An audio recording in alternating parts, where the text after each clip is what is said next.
삼성전자의 하반기 야심작 폴더블폰 갤럭시 G4 시리즈가 내일 공개됩니다. 한국투자증권의 매매 시스템이 전산장애로 15시간 이상 작동하지 않았습니다. 회사 측은 전산장애로 손실을 본 투자자들에게 절차에 따라 보상하겠다고 밝혔습니다. 서울의 아파트값 하락세가 계속 이어집니다. 매수 심리 역시 강하게 얼어붙고 있는 가운데 하반기엔 더 떨어질 것이란 전망까지 나옵니다. 이른바 K방산이 수출 전선에서 잭팟을 터뜨리고 있습니다. K방산이 한국의 새로운 먹을거리가 될 것이란 전망이 나오고 있는데요. 이슈 플러스에서 짚어드립니다. 센 경제 라이브 출발합니다.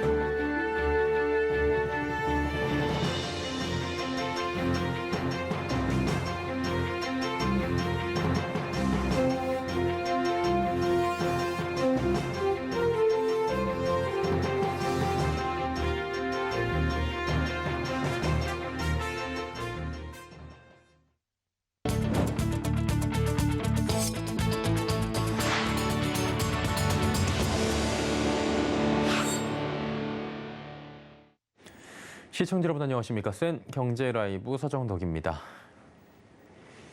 내일이면 삼성전자의 하반기 야심작 폴더블폰 갤럭시 G4 시리즈가 급회의를 벗습니다. 여러 인터넷 커뮤니티엔 실물 제품 사진이 유출되고 있을 만큼 신작에 대한 관심이 뜨겁다고 하는데요. 김수빈 기자가 전해드립니다. 삼성전자가 하반기 신제품을 공개하는 갤럭시 언팩 행사를 하루 앞두고 있습니다. 2년 만에 온 오프라인으로 진행되는 이 행사에선 전작의 단점을 보완한 4세대 폴더블폰 갤럭시 Z 시리즈가 공개됩니다. 현재까지 유추되는 개선 사항은 근본적인 문제점으로 지적되어 오던 두께, 무게, 배터리 등과 관련한 성능입니다. 제품별로 살펴보면 갤럭시 Z 플립4는 전작과 비슷한 디스플레이를 지니지만 힌지 부분의 주름이 얇게 개선될 것으로 전망됩니다. 배터리 용량은 기존 3,300에서 3,700mAh로 늘어나고 충전 속도도 기존 15W에서 25W로 향상될 것으로 예상됩니다. 폴드4는 기존 4,400mAh의 배터리 용량과 25W 충전 속도를 그대로 유지하지만 충전 세팅을 조정해 효율을 강화시킨 것으로 알려졌습니다. 특히 폴더블폰 시리즈 중 처음으로 5천만 화소의 메인 카메라가 탑재되고 망원 카메라도 전작의 2배줌에서 3배로 개선될 것으로 관측됩니다. 강화유리 코닝 고릴라 글라스 빅투스 플러스를 전후면에 탑재해 기기 내구성을 높였다는 전망도 나옵니다. 이번 신제품은 전작의 단점을 개선했을 뿐 아니라 새로운 기능도 탑재될 것으로 관측됩니다. 그간 국내에서 적용되지 않은 eSIM 기능을 통해 스마트폰 하나로 2개의 번호를 사용할 수 있게 될 전망입니다. 이 외에도 갤럭시 워치5, 갤럭시 버즈 프로2 등 웨어러블 기기가 대거 공개될 전망입니다. 여기에 첫 번째 폴더블 태블릿도 선보일 거란 관측도 나옵니다. 삼성전자는 올해 폴더블폰 판매 목표치를 1,500만 대 이상으로 잡은 것으로 전해졌습니다. 이번 신작을 통해 폴더블폰의 대중화가 속도를 낼지 주목됩니다. 서울경제TV 김수빈입니다. 한국투자증권의 매매 시스템 전산장애로 15시간 이상 작동하지 않았습니다. 장외 거래, 해외 주식 거래를 할 수 없어 투자자들의 불만이 쏟아졌는데요. 사측은 전산장애로 손실을 본 투자자들에게 절차에 따라 보상하겠다는 입장입니다. 윤혜림 기자입니다. 내 계좌 천연가스 선물 7천만 원 롱 잡힌 건 어떻게 하느냐. 홈페이지, 고객센터 등 모든 게 먹통이라 정말 답답하다. 한국투자증권을 이용하는 투자자들이 지난밤 온라인 커뮤니티에 남긴 글의 일부입니다. 어제 오후 4시경부터 한국투자증권의 모바일 트레이딩 시스템과 홈 트레이딩 시스템에 접속 장애가 발생했습니다. 이날 기록적인 폭우가 내리며 한국투자증권 본사 건물이 침수된 영향이 아니냐는 의견이 나왔으나 사측은 폭우의 영향은 아니라고 밝혔습니다. 한국투자증권 관계자는 본사 전산기계실 시스템 전원 공급 장치의 전원 공급이 중단됐다며 합선이 원인인 것으로 파악하고 있다고 전했습니다. 한국투자증권은 이날 늦은 시각 공식 유튜브 채널을 통해 8일 미국 정규시장 주문 수탁을 정상적으로 수행할 수 없음을 안내드립니다. 피해에 대해 절차에 따라 신속히 보상할 수 있도록 하겠습니다라는 사과문을 게시했습니다. 사고 발생해 투자자들은 밤새 유튜브와 온라인 커뮤니티에 피해에 대한 내용과 불만을 털어놨습니다. 현재 해당 영상은 내려간 상황입니다. 매도 타이밍을 놓치면 일단은 입절할 수 있는 부분이 날아가고 그 매수 타이밍에 대해서는 전혀 고려를 안 해요. 지금처럼 이렇게 긴 시간 동안은 이번이 처음이고 뭘 살지 뭘 팔지를 보려면 자료를 검색을 해야 되고 분석을 해야 되잖아요. 있어서는 안 될, 발생해서는 안 되잖아요, 이게. 지난해 8월과 올해 1월에도 접속장애가 발생해 일부 투자자들이 거래 지연 등의 피해를 본 적이 있습니다. 한국투자증권은 당시와 마찬가지로 장애가 해결된 후 실제로 해당 주식을 매도하였는지 여부를 보상 기준으로 삼겠다는 입장입니다. 서울경제TV 윤혜림입니다. 올해 2분기 한국전력의 영업 적자가 5조 원을 웃도는 등 1분기에 이어 대규모의 적자가 이어질 것으로 전망됩니다. 오늘 금융정보업체 FN가이드에 따르면 2분기 예상되는 한전의 평균 영업 손실 규모는 지난 한 해의 적자액에 버금가는 5조 3,712억 원입니다. 한국전력이 전력을 판매하는 가격보다 발전소에서 사오는 도매 가격이 비싸 적자를 피하긴 어렵다는 분석입니다. 지난 4월 기준 전력 도매가는 202원, 판매가는 103원으로 약 2배가량 차이가 납니다. 이에 더해 전력 구매가와 판매가의 격차가 더욱 벌어지고 있어 올 3분기 한전의 적자 규모는 더욱 커질 수 있다는 우려가 나옵니다. 서울의 아파트값 하락세가 지속되고 있는 것으로 나타납니다. 매수 심리 역시 강하게 얼어붙은 가운데 수억 원씩 떨어진 것도 나오고 있다고 합니다. 서울석용 기자입니다. 서울 아파트값 하락세가 짙어지고 있습니다. 한국부동산원에 따르면 이달 첫째 주 서울 아파트값은 0.07% 떨어져 지난 5월 말 이후 10주 연속 하락하고 있는 것으로 나타났습니다.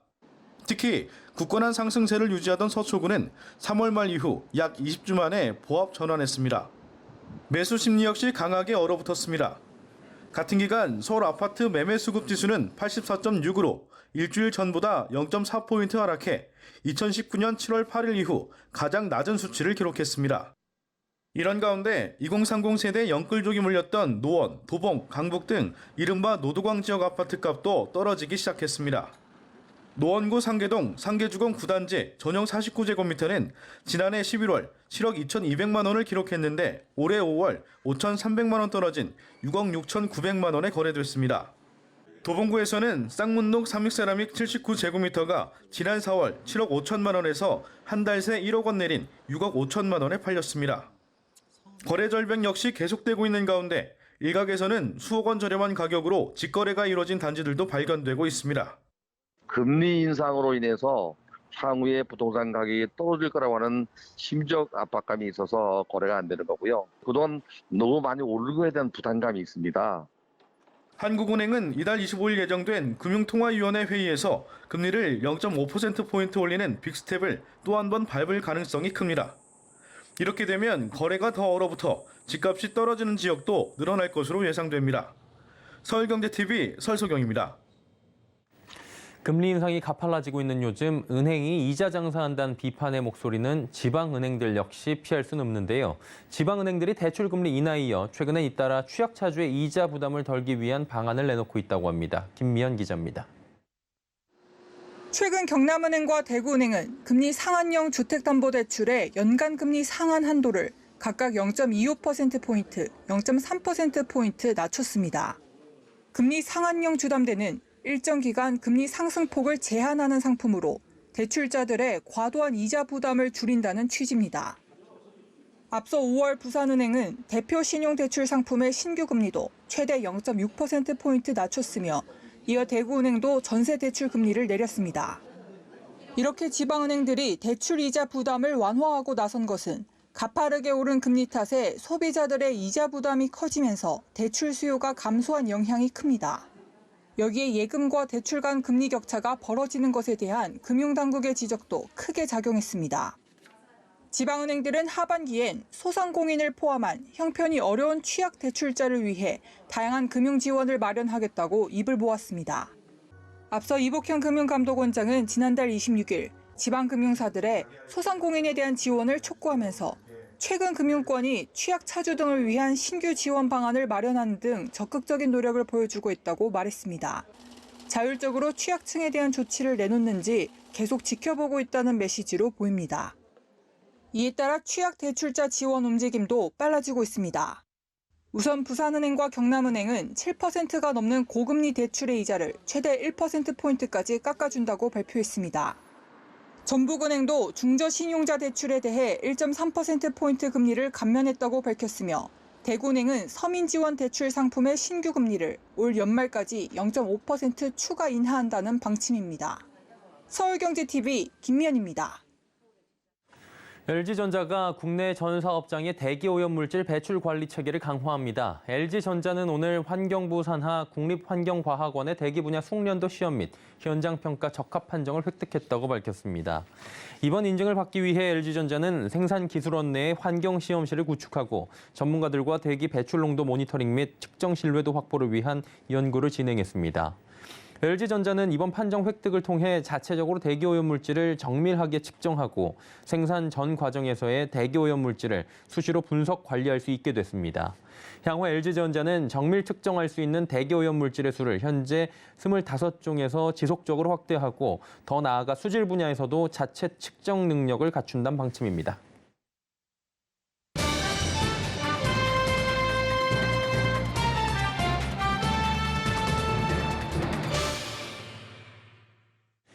최근에 국내 방위사업 기업들, 이른바 방산 기업들이라고 하죠. K방산이 수출 전선에서 잭팟을 터뜨리고 있다는 소식들 들어보셨을 겁니다. 이 정부도 방위산업을 국가 첨단 전략산업으로 육성하기 위해 빠르게 움직이고 있다고 하죠. 기대감이 높아지는 상황입니다. K방산이 대한민국의 새로운 먹을거리가 될 것이라는 전망도 나오고 있는데요. 경제산업부 장민선 기자와 조금 더 들어가 보도록 하겠습니다. 장 기자 나와 있습니까? 네, 안녕하세요. 최근에 이제 현대로템이나 한국항공우주, 카이, 한화디펜스, 국내 방산 기업들이 대규모 해외 수출 계약을 체결했다는 소식들, 반가운 소식들이 들리고 있는데요. 우리 기술력이 이제 해외에서 인정받은 거겠죠? 네, 그렇습니다. 폴란드 국방부가 지난달 27일 한국으로부터 K2 전차, K9 자주포, FA50 경공격기 등 대표적인 K무기 3종 세트를 구매하는 내용의 기본 계약 체결 사실을 공식 발표했습니다. 총 20조 원 규모인데요. 폴란드와 맺은 기본 계약은 현대로템의 K2 전차 980대, 한국항공우주산업의 K50 경공격기 48대, 한화디펜스의 K9 자주포 648대 등으로 한국 방산 수출 사상 최대 규모입니다. 특히 폴란드는 국산 초음속 전투기 KF-21 보라매에도 관심을 보이고 있는데요.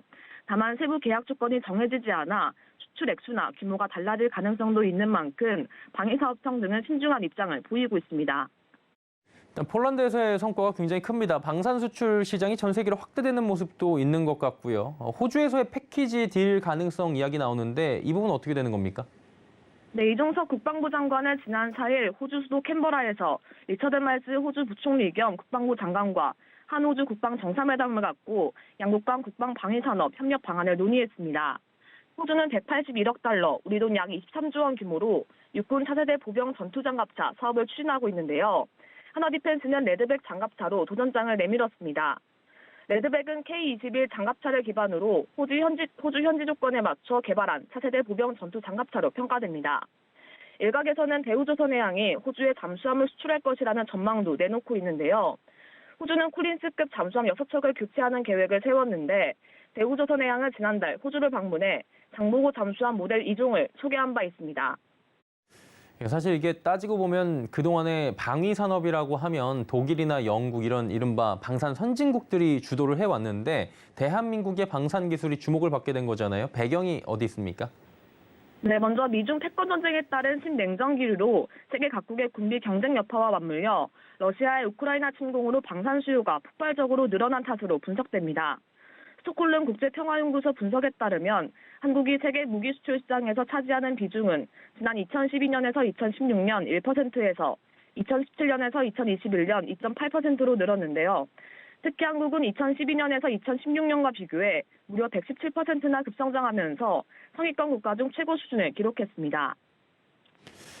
예, 그러다 보니까 이제 추가 수주 가능성도 그리고 이제 시작이다 이런 얘기들도 나오잖아요. 지금과 같은 K방산에 대한 위상이 좀 계속될 것으로 업계는 예측하고 있습니까?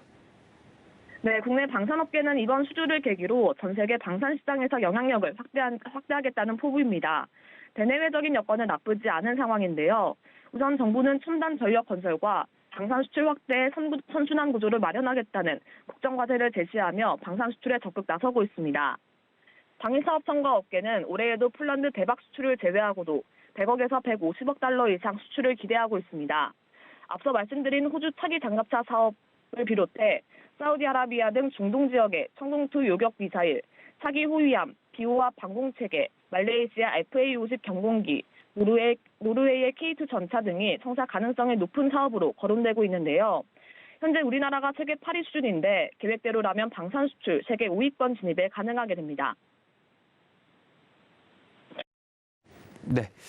자, 이제 요거 여쭤볼게요. 국가에서 아무래도 이제 첨단 전략 사업으로 육성하려는 움직임이 당연히 이제 나올 수밖에 없는 상황까지 좋아진 것 같은데요. 그런 움직임이 실제로 나오고 있다고요? 네, 그렇습니다. 엄동환 방사청장과 장현진 사업부 1차관은 지난 2일 부처 간 협력을 통해 방위산업의 발전을 도모하기 위해 고위급 간담회를 개최했습니다. 양측은 국방 우주 분야의 소재 부품 장비 국산화 및 민군 기술협력 사업 강화 방안을 논의했습니다. 앞서 윤석열 정부가 방위 사업을 국가 안보와 국민 경제에 동시에 기여하는 국가 첨단 사업으로 육성하기 위해 첨단 전력 건설과 방산 수출의 선순환 구조 정착을 국정과제로 추진하기로 하면서 제2의 방산산업 도약에 대한 기대감이 커지고 있는 상황입니다. 예, 방산 관련된 이야기 들어봤고요. 산업부의 장민선 기자였습니다. 고맙습니다. 네, 감사합니다.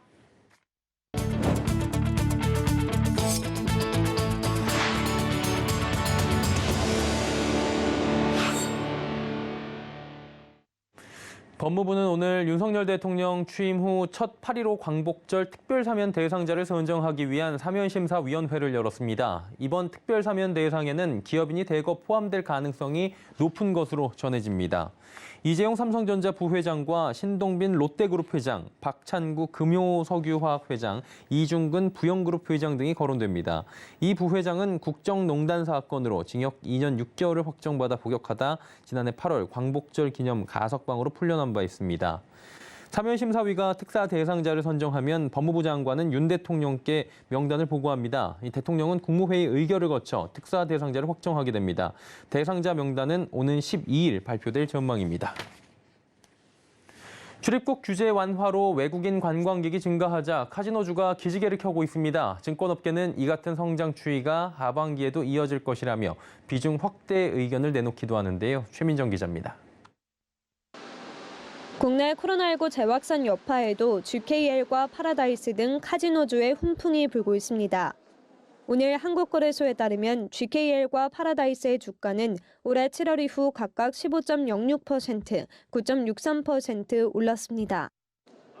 카지노 드롭백이 급증하면서 기업 실적이 개선되고 있는 것으로 풀이됩니다. GKL은 6월부터, 파라다이스는 7월부터 코로나19 이후 첫 월 흑자 전환에 성공했습니다. 신한금융투자에 따르면 지난 7월 GKL과 파라다이스의 외국인 관광객 카지노 드롭백은 전년 동기 대비 급증했습니다. 지난달 1일 정부가 일본, 대만, 마카오에 대한 복수사증 발급을 재개해 해당 국가의 관광객들은 사증 발급 후 1년 동안 사증 재발급 없이 다회 방한이 가능해졌기 때문입니다. 이에 지난 7월 파라다이스의 일본 VIP 방문객은 전년 동월 대비 무려 5,800% 증가했습니다. 증권업계는 향후 카지노에 더욱 뚜렷해진 영업재개 효과가 나타나게 될 것이라며 카지노주에 대한 비중 확대 의견을 보였습니다. 이남구 키움증권연구원은 일본 VIP 개선 추이가 상대적으로 빨라지며 이와 같은 성장 추이는 하반기에도 지속될 것이라며 하반기 항공노선 확대 계획, 한일 관광 무비자 재개 등 현재 트래픽과 드롭백을 동시에 개선시킬 변수의 실행 가능성도 높아 탄력적인 실적 개선의 흐름을 보일 것이라고 전망했습니다. 다만 전 세계적으로 코로나19가 재확산돼 물리적인 규제가 다시 강화된다면 성장세를 보이던 카지노주의 변수로 작용할 수 있다고 설명합니다. 서울경제TV 최민정입니다.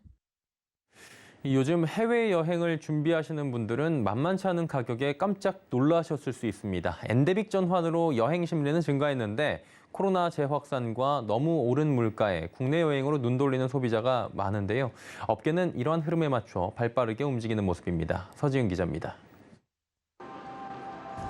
여름 휴가로 하와이 여행을 계획하고 있던 김민지 씨. 김 씨가 알아본 여행사의 하와이 패키지 비용은 약 300만 원. 사회초년생에게는 버거운 가격입니다. 친구랑 하와이 여행을 계획하고 있었는데 비행기 값만 130만 원은 줘야 돼서 포기하고 제주도 여행으로 바꿔서 계획하고 있습니다. 급증한 항공비와 코로나 재확산까지 겹치면서 해외여행에서 국내 여행으로 돌리는 유턴 수요가 늘고 있는 모습입니다. 롯데홈쇼핑 조사에 따르면 최근 2개월간 국내 여행 상품 주문 건수는 직전 2개월과 비교해 7배 증가했습니다. 롯데홈쇼핑은 국내 여행을 겨냥한 패키지 상품에 집중한다는 계획입니다. 물가 상승과 함께 코로나19의 확산세가 더해지면서 국내 여행으로 눈길을 돌리는 고객들이 많아지고 있습니다. 고객 니즈에 맞춰 관광명소 패키지 상품부터 자유숙박 이용권까지 다양한 구성의 상품을 이커머스 업계는 해외 직구 족잡기에 나서는 모습입니다. 올해 강달러 현상이 지속되면서 해외 직구 규모가 크게 줄었기 때문입니다. 통계청에 따르면 지난 1분기 해외 직구 구매액은 1조 3,714억 원으로 전년 동기 대비 1.1% 감소했습니다. 10일번가는 해외 직구 프로모션 썸머 블랙 프라이데이를, 롯데온은 해외 직구 인기 상품을 최대 20% 할인된 가격에 판매하는 직구 온데이를 진행했습니다. 강달러 현상 지속과 물가 상승 악재로 해외 관련 소비가 크게 줄면서 업계의 움직임은 더욱 바빠질 전망입니다. 서울경제TV 서지은입니다.